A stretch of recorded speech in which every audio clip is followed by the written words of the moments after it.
Olá, caros alunos, né? Bom dia. Vamos começar nosso encontro com a história. Então a gente vai ver, né, agora as trocas comerciais e culturais no mar Mediterrâneo, ou seja, o mar Mediterrâneo na história. Qual foi realmente sido a importância do mar Mediterrâneo ao longo da história? Que é isso que a gente vai entender, né? Esse percurso, né, do mar Mediterrâneo e como ele se foi desenvolvendo, né, ao longo desse processo histórico.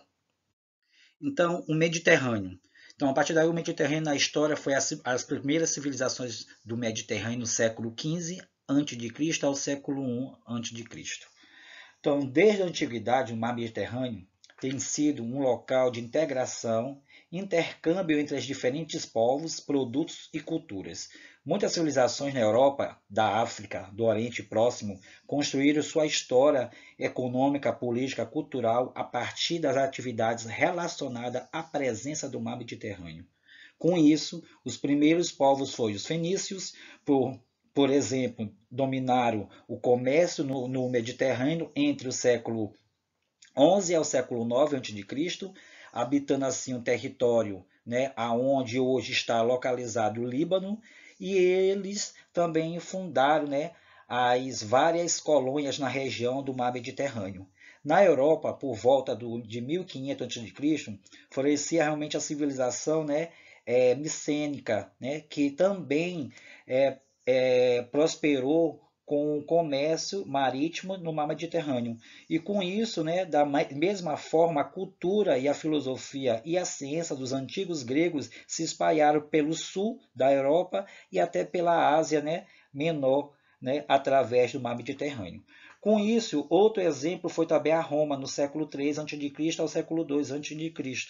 Ao expandir seu realmente território, os romanos entraram em guerra com os cartagineses, né, pelo controle econômico, político e cultural da região do mar Mediterrâneo, após derrotar o Cartago, né, antiga colônia fundada pelos fenícios no norte, né, e no norte da África. Roma passou, né, a chamar o mar Mediterrâneo como o nosso mar. A partir daí, né, foi outra civilização muito importante. Com isso também, o comércio romano se disparou. A partir do momento que derrotaram Cartago na Guerra da Púnicas, né, os romanos se tornaram senhores do Mediterrâneo, porém, como você estudou na unidade 7, a partir do século III, o Império Romano entrou em crise, que agravou, né, nos séculos seguintes. A economia romana tornou-se cada vez mais, né, rural e agrícola, como seriam os primeiros séculos da Idade Média. Assim, por exemplo, né, compreender o funcionamento do comércio na Europa medieval, vamos também relembrar qual a sua importância, né, na economia romana. Com isso, a agricultura era a base da economia romana nas grandes propriedades de trabalho e que era realizado pelos camponeses, né, dependentes pelos escravos e, em geral, né, capturados nas guerras e conquistas. Também havia pequenas, né, propriedades camponesas que produzia, né, para o consumo local. O principal destino de grandes produções agrícolas e pecuárias no mundo romano eram as cidades, ou seja, os abastecimentos da população urbana. Calcula-se que no início do Império, 30% dos habitantes na Península Itálica viviam realmente nas cidades romanas, com cerca de 1 milhão de habitantes no século I, que era a maior parte da importância delas realmente se desenvolvendo. Então foi aí que começou, né, se expandir, né, e a importância do mar Mediterrâneo na história do processo.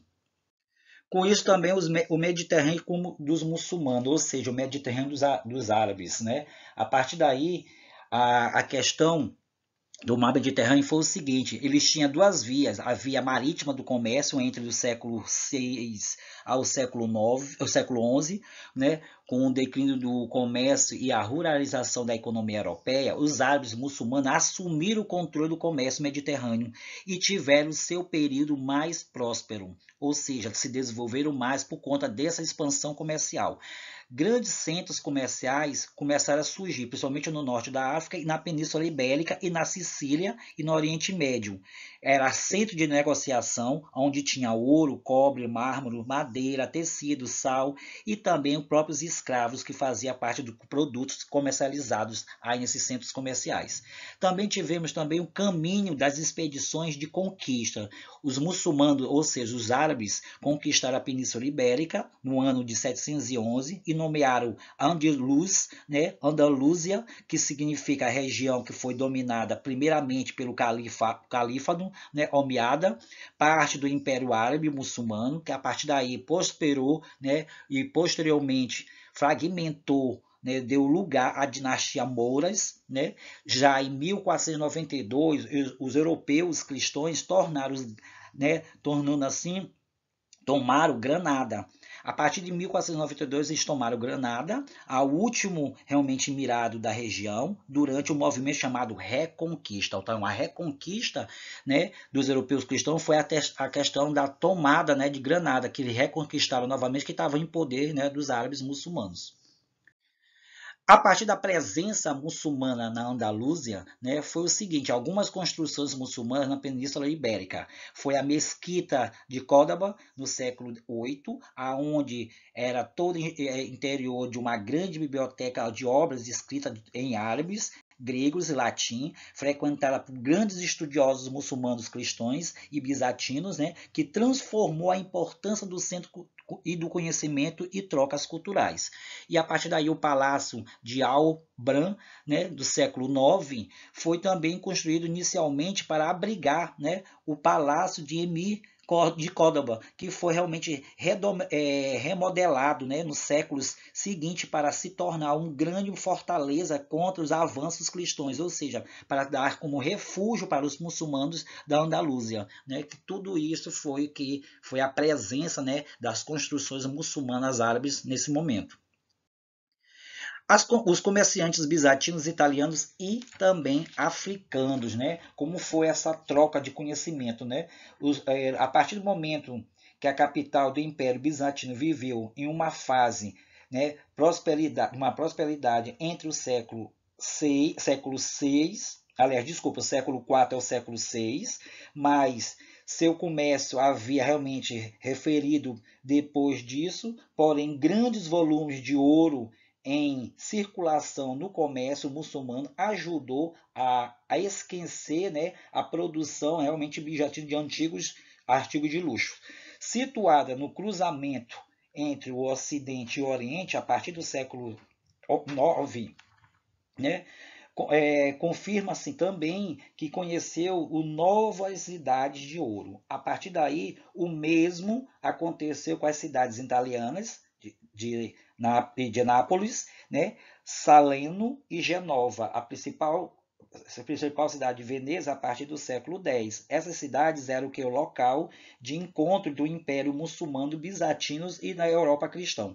Comercializavam também em Veneza, né, enriqueceram e revenderam também as feiras de Península Itálicas, a questão de cedas, perfume e outros artigos de luxos produzidos, né, no mundo bizantino ao mesmo tempo que fornecia também para cidades muçulmanas, né, de escravos, também a questão de madeira, metais e pele. Tudo isso foi os centros comerciais entre os bizantinos, italianos e africanos. Com tudo isso, essas conexões culturais através do Mediterrâneo, com as principais rotas mediterrâneas que acabamos de ver, né, e ouvir, a partir daí tivemos um palco, né, de desenvolvimento dessas rotas, onde teve um grande progresso por conta do mar Mediterrâneo e a troca de especiaria desses produtos de luxo, né, para essas cidades.